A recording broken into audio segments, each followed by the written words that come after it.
Hi, I'm Jerome Braggs, the Soul Medicine Man, and I wanted to take some time to share with you a bit of my story because no matter where I go, whether I am doing a workshop or speaking at a speaking engagement or being interviewed on a podcast or meeting a new client, everybody wants to know what my story is that got me to this point. How did I become the Soul Medicine Man, and what was my journey that led me to understand what I now know about the healing and transformative powers of self love and soul alignment? So I want to share that with you.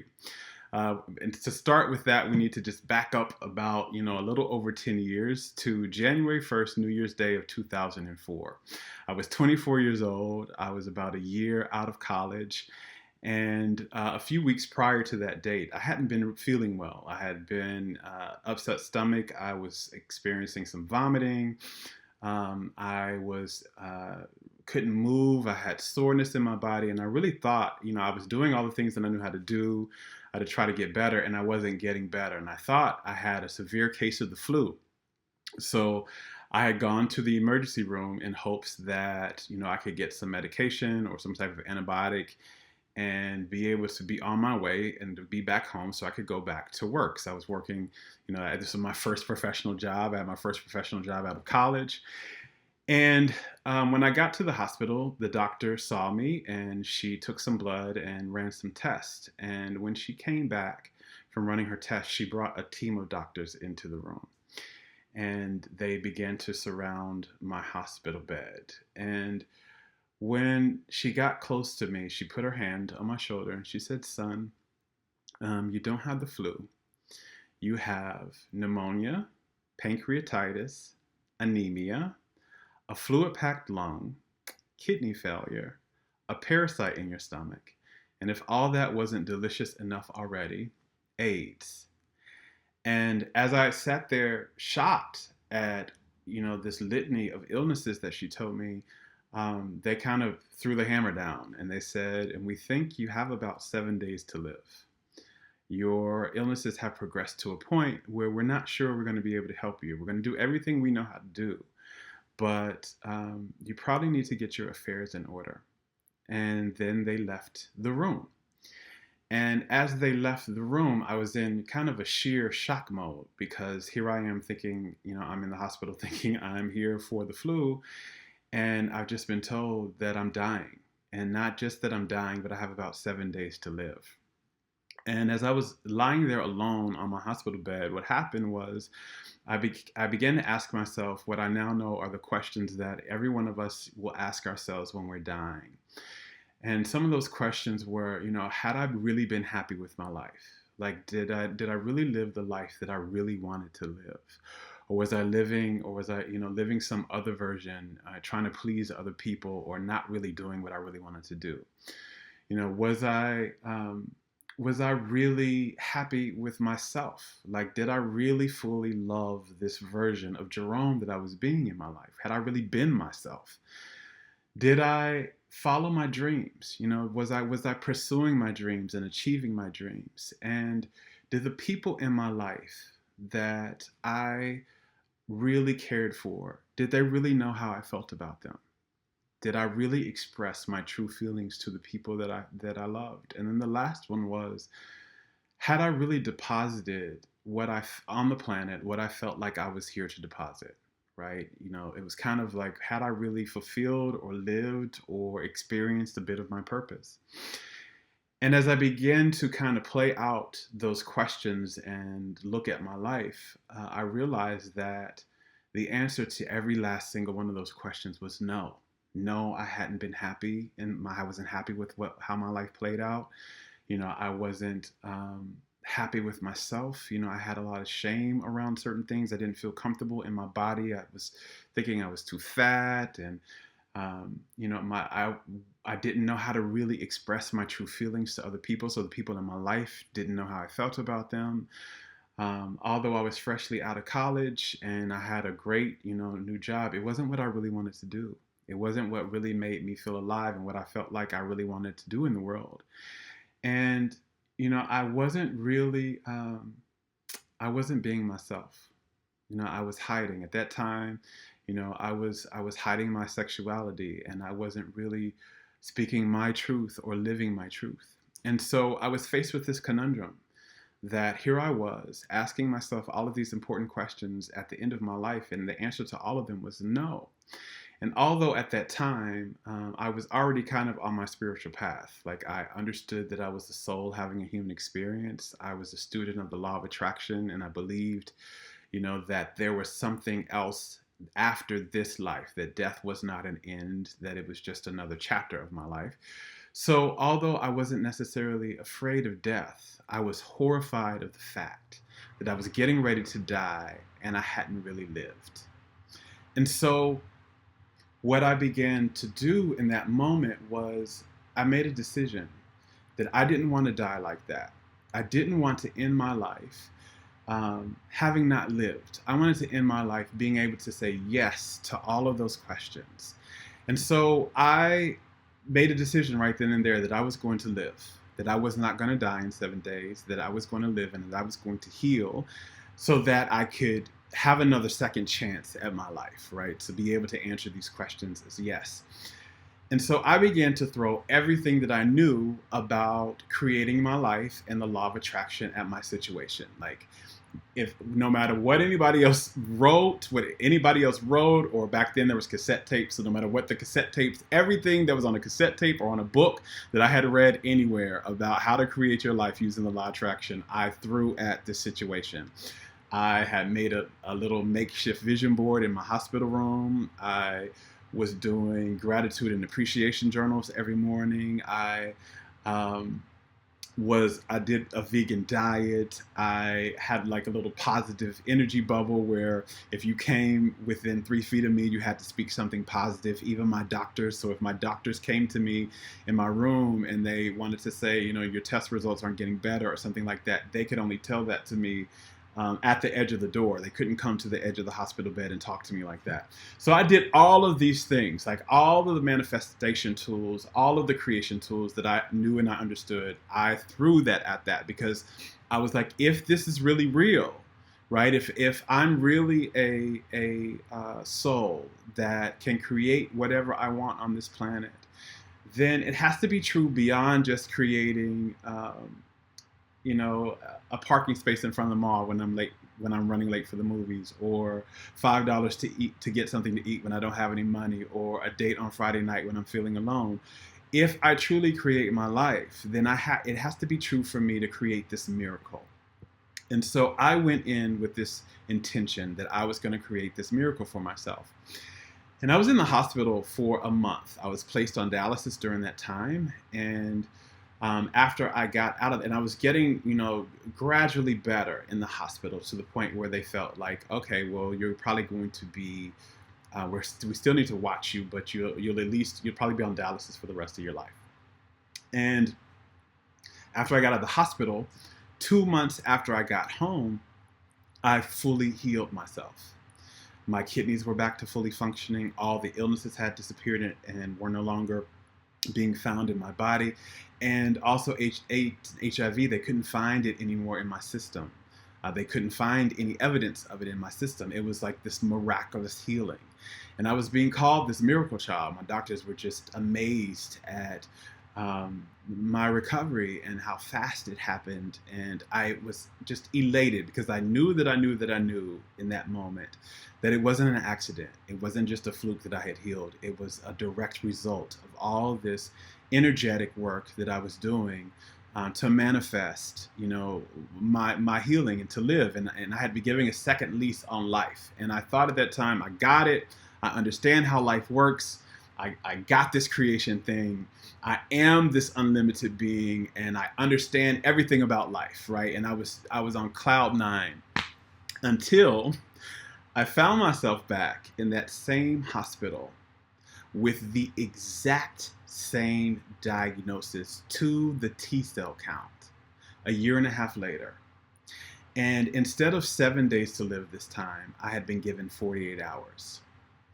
And on my deathbed this time, after the doctors gave me the diagnosis and they told me to pretty much call my parents and tell them to get a red-eye flight into the hospital because they just don't see how I'm going to make it past 48 hours. As I was laying on the bed, this time I asked myself a different set of questions. I didn't ask myself the same questions I did the first time. I asked myself a different set of questions because I knew that if I was back in that hospital with the exact same diagnosis, every single illness to the T, and the exact same severity this time, that this wasn't a coincidence, that this was actually a message, that my body was sending me a message through the status of my health. It was trying to get me my attention to something that I was trying very hard not to pay attention to. And so on my hospital bed this time, I closed my eyes and I asked my soul, I asked God and I asked my soul, and I said, please talk to me. Please let me know what it is you've been trying very hard for me to know about my life that I've been ignoring. And also, I don't just want to survive this time. I don't just want to heal and survive. I want to know how to thrive. I want to know how to heal and thrive so that I don't find myself back in this situation. And that's when I had what many people call a near-death experience. Except I didn't actually die. I didn't actually transpire and go to the other side. The other side came to me while I was still living. So how that looked was all of a sudden, after I asked that question, the hospital room that I was in began to get extremely bright. It was like the brightest light that I've ever seen. And also the darkest dark that I've ever seen at the same time. It's kind of hard to describe, but it was this duality. It was like the brightest bright light I've ever seen and the darkest dark I've ever experienced at the same time. And as the light began to shift in the room, I started to feel a sense of oneness with everything. Like I couldn't tell where my hand that was laying on the bed, where it stopped and the bed began. I couldn't tell the difference between my blood flow and the IV drip. I couldn't tell, like, there wasn't a wall out there. It was like I was in this whole experience of me. Everything felt like me and I was one with everything.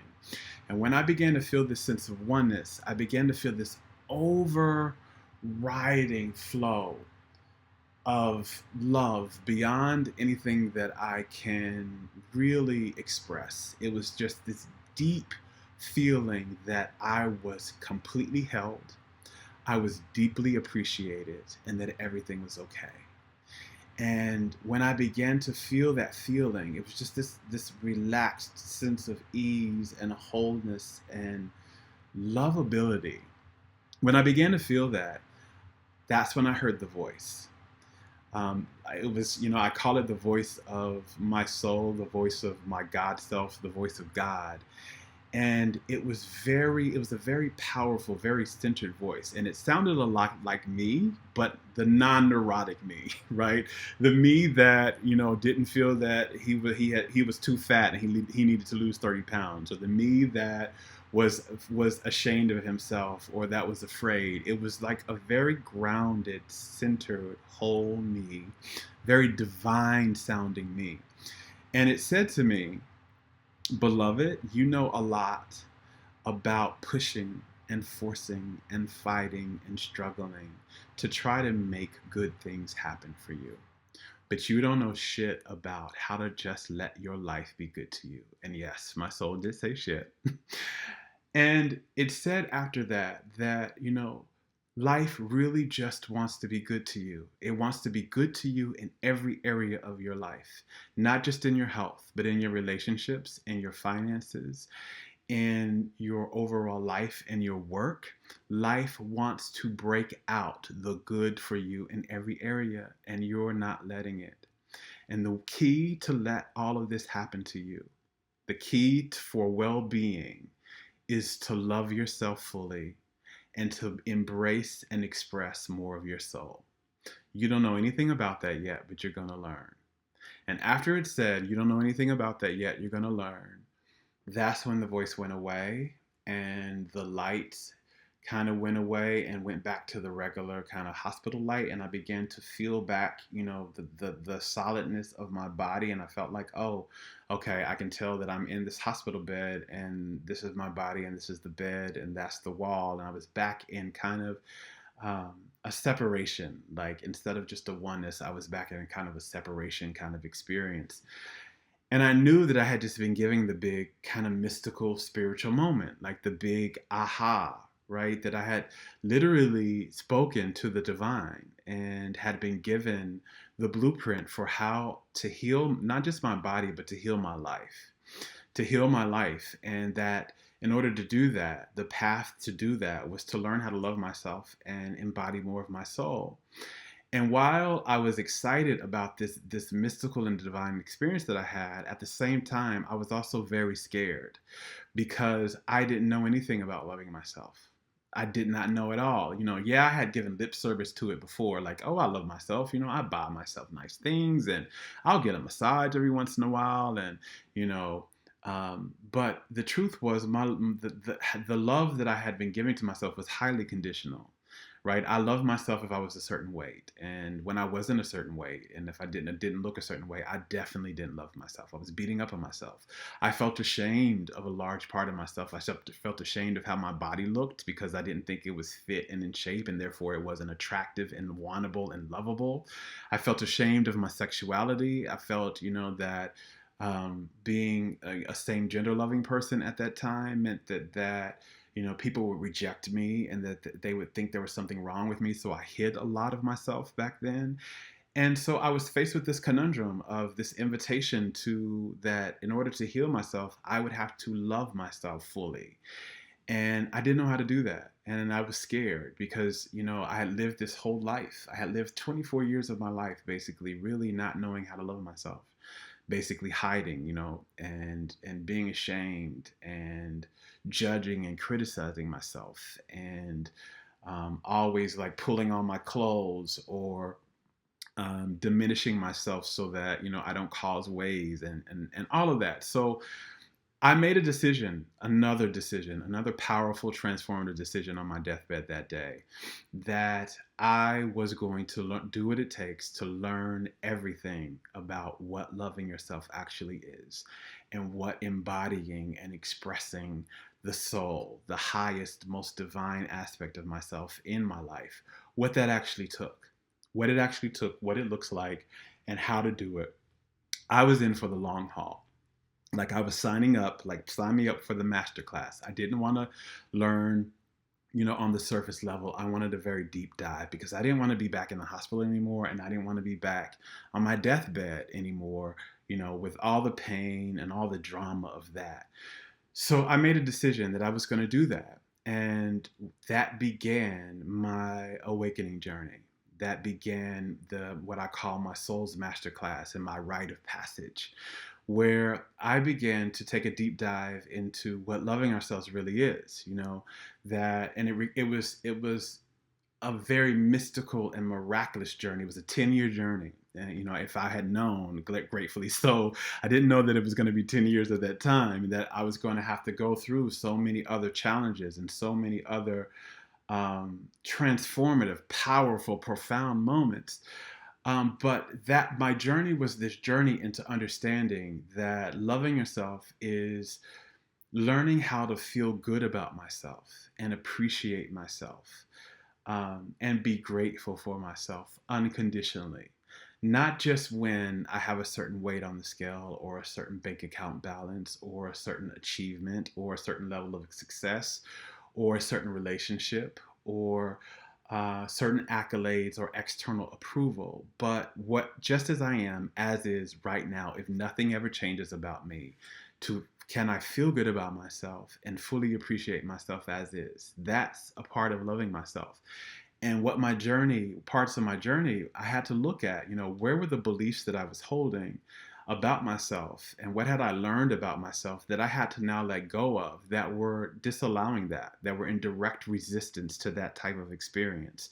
The beliefs that I'm only lovable if, I'm thin and muscular, the beliefs that I'm only lovable if, I am more masculine, or if I appear to be heterosexual, that I'm only acceptable and belong and I'm lovable if, I'm a good boy and I say yes all the time and that I'm always pleasing everybody, right? So I had to really heal all of these inner messages that I had been gotten from, throughout my childhood and into my adulthood, and learn how to fully just embrace my own lovability, just as I am, as is, no matter how I look or don't look, no matter what I have or don't have, no matter where I am or where I'm not, that can I fully appreciate and celebrate and be grateful for myself no matter what. And then the other part of that journey was learning that loving myself also means that I treat myself in a very respectful and nourishing way, that I make that the behaviors that I have towards myself and the choices that I make for myself honor me and nourish me unconditionally, right? So that I don't just do nourishing and honoring behaviors when it's popular. That I do it even if it's unpopular, even if nobody else in my circle understands or agrees, even if it's not the popular opinion in society.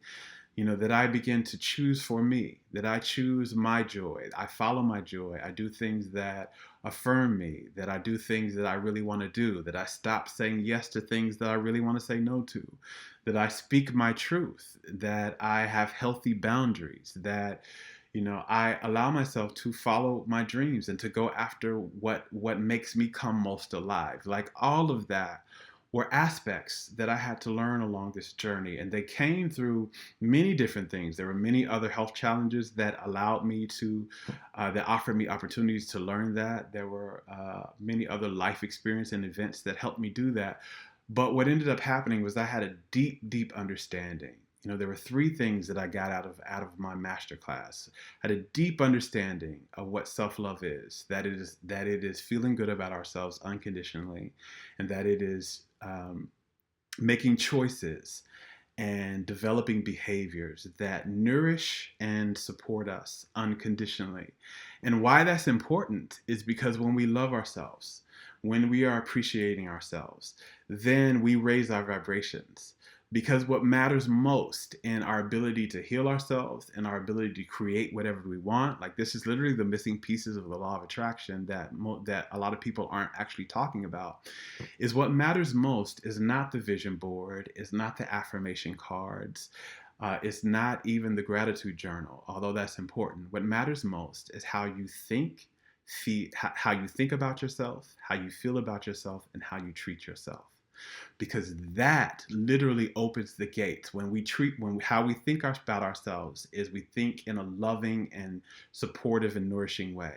When we treat ourselves in a loving and supportive way, and when we feel about ourselves in an appreciative, affirmative, and nourishing way, that literally raises our frequency and it opens the floodgates of receiving to the universe.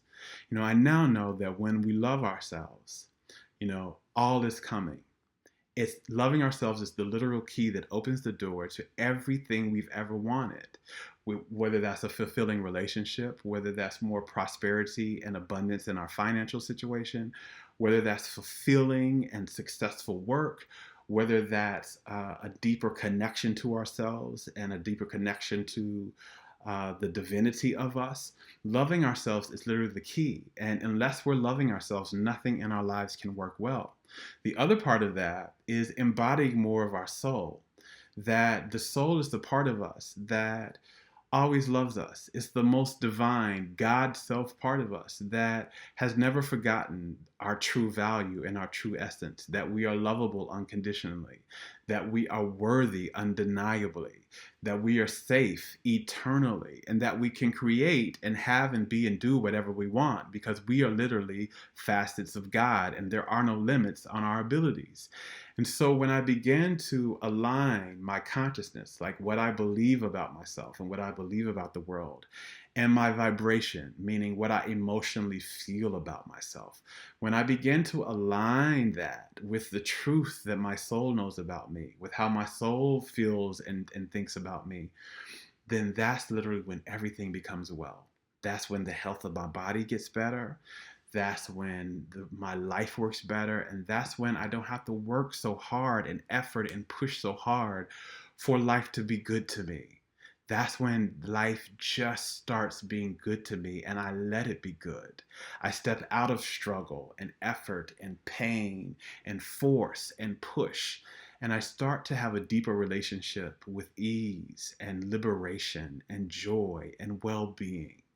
And so my journey was this masterclass in understanding that self love and soul alignment were our most healing and transformative practices. That no matter what's going on in our life, everything gets better when we practice those things. That they are literal medicines that have the power to not only heal our bodies, but heal our lives.